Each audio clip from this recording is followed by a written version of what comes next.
Outside the Box Reviews, we are taking a look at the NECA Aliens Power Loader. And ever since the Queen was announced, this has been the next big piece, at least I've been looking forward to in my Aliens collection. Granted, we got some cool stuff along the way, like the Ripley figures and all that. But in terms of something in scale with that massive Queen alien we got last year, well, this is just the perfect pairing for that. And I am incredibly excited to take a closer look at it. Believe it or not, the Power Loader actually comes with some accessories, and here we get some extra hands for Ripley. These are grasping hands, so slightly different than the ones she originally comes with, which are more meant to hold her flamethrower accessory. Now you have to take what you're seeing here with a grain of salt, because I did a quick repaint on these hands, added a brown wash to them just to dirty it up. The second I saw these extra hands included with the Power Loader, I knew I needed to get a second Ripley to be a permanent pilot, and since Ripley is a bit dirtier in that scene than she's depicted in the figure currently available, I decided to do this new paint job. If I'd thought a little harder about it, I would have shot this part of the review first and then repainted them.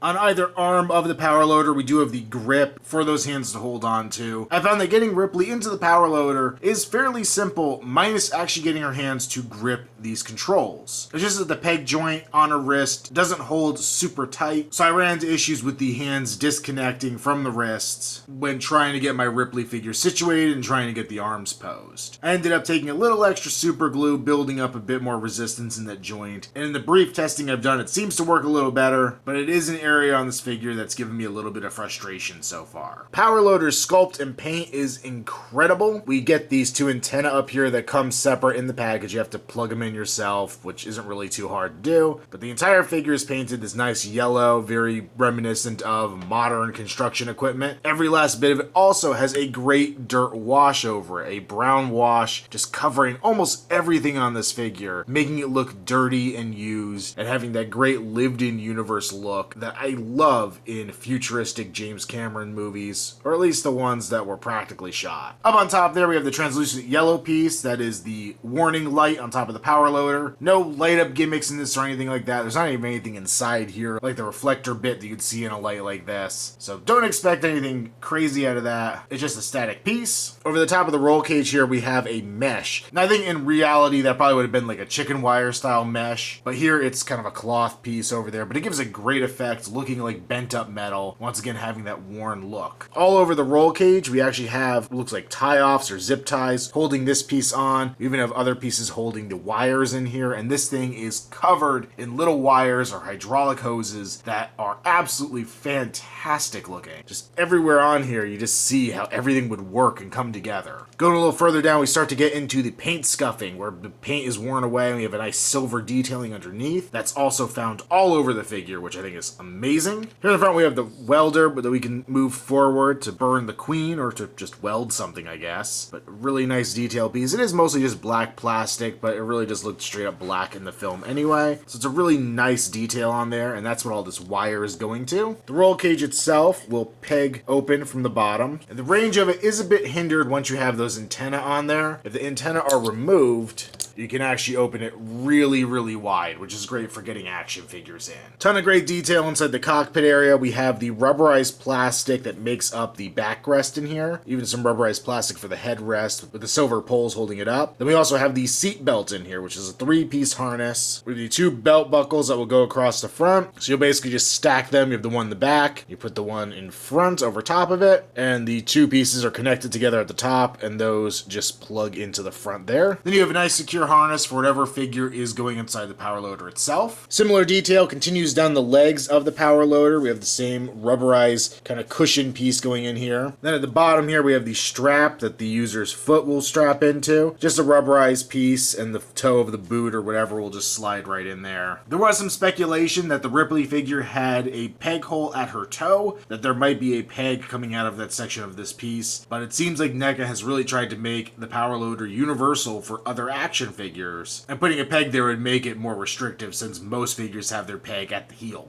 The lower section of the leg here on the power loader is really, really cool. We have the very detailed, kind of strange looking boot at the bottom, more scuffing and dirt. The feet themselves even feature peg holes that fit on a standard NECA stand or something similar, which is amazing. On the outside, we actually feature the caution kind of lines in there. You see the gears and everything. The piston here is cool. It actually functions as it moves, but one of my big gripes with it is that they painted the top yellow instead of being the silver of the piston, which is kind of weird because all the other pistons are all detailed out. Going back up the leg a little bit, you see more detail here, little bits and pieces on it. We have the logo here for the power loader, more scuffage and dirt around the joints here, some rivets up at the top, which look great. Some of this plastic's rigid, some of it is rubberized, which is kind of nice. It feels like you're not going to break too much on this very easily. On the back here for the knee joint, we have another piston, big silver piece on the bottom, the yellow piston itself up top. We have the hydraulic hoses coming off of it, which look really, really cool. Unfortunately, on the other side of the figure, mine actually snapped. It was my own fault. I was being a little overly aggressive with it, but I think I could put a pin in there and get it to peg right back into the socket and be just as good as new. But something to be cautious about when you first get the figure out. Just work the joints very slowly and carefully and pay attention to what pistons are hooked up to what joints, because that was my actual flaw. The arms of the power loaders are like an entity unto themselves. They are enormous pieces. They have great detail on here. We have the serial number on the side, more of the scuffing paint, some red lines indicating motion on here. Just looking very, very cool. On the back, you can see it's mostly hoses from these arms, but also from the legs. All the hydraulic hoses coming together in this little back piece where it all connects. And here we start with a big, gigantic piston that comes up to the very top of the shoulder. We have a multi-directional joint up here at the top, and that works in conjunction with the smaller joint kind of tucked away inside. Then we have a big piston here at the elbow, which works as well. Coming down the forearm, we have the big hoses coming out. As mentioned before, we have the controller arm inside there, which it's hard to see, but it actually does have some of the buttons and things sculpted on there, which is really nice. And then we have the jaws of the power loader arm, which are really, really cool looking. We got the stripes on them, the teeth inside, actual metal pieces for them to slide on. Just an overall amazing, amazing design here. Now I feel like I kind of covered articulation a little bit with the sculpt itself, just because it's a big mechanical piece, but we do have articulation here at the welder. It will swivel forward and back, pretty good range. The arms will move pretty far up, limited of course by those hoses, also move pretty far back. Hinging in and out, we can see this piece here is on an angle, so they kind of just come in at that angle. Not really a big deal because it kind of feels natural once you get the figure in there that it would move that way. At the elbow, we have a joint, so we can go pretty far in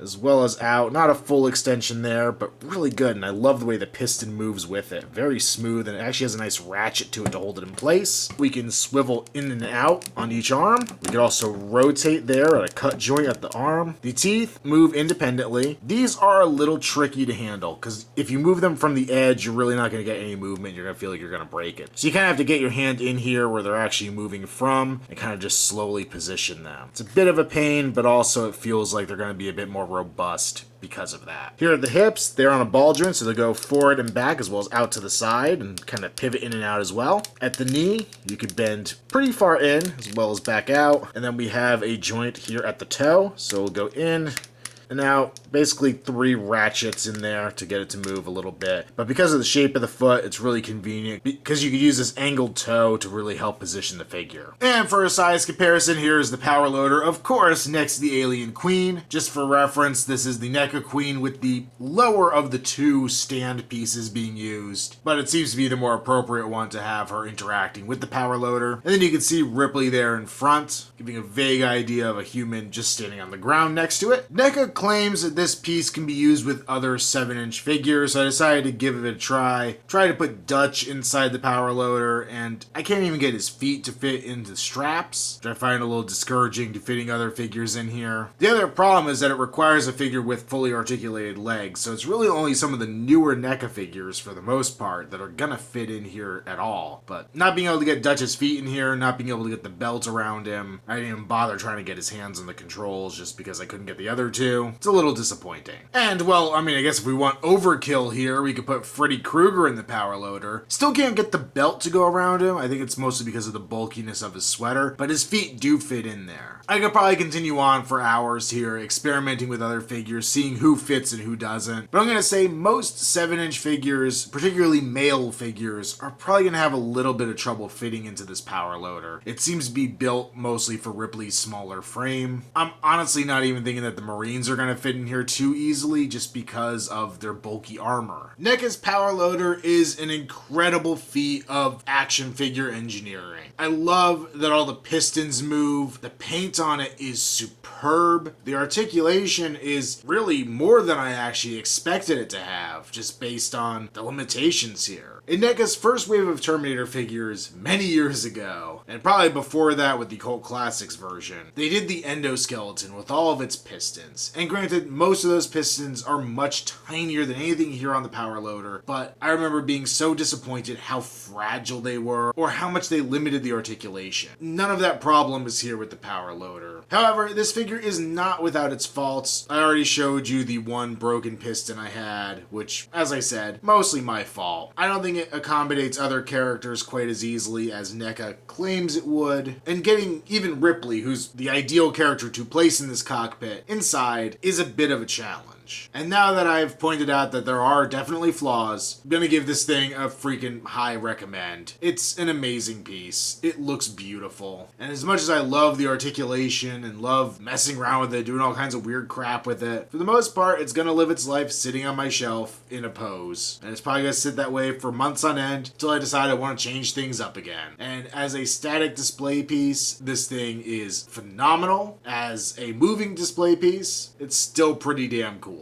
The problems I have with it, I feel, are probably going to be bigger problems mostly for people who are wanting to do stop motions with it. I think it's going to be a little too clunky in places to get a lot of fluent motion out of it, which is why I didn't even attempt it for this video. But I highly recommend, if you're as far in on the Alien line as I am, this is a must-have. Make sure you follow me on Instagram, username Outside the Box Reviews. Also check me out on Facebook, link below. And until next time, this has been our Outside the Box Reviews. Stay tuned for more to come.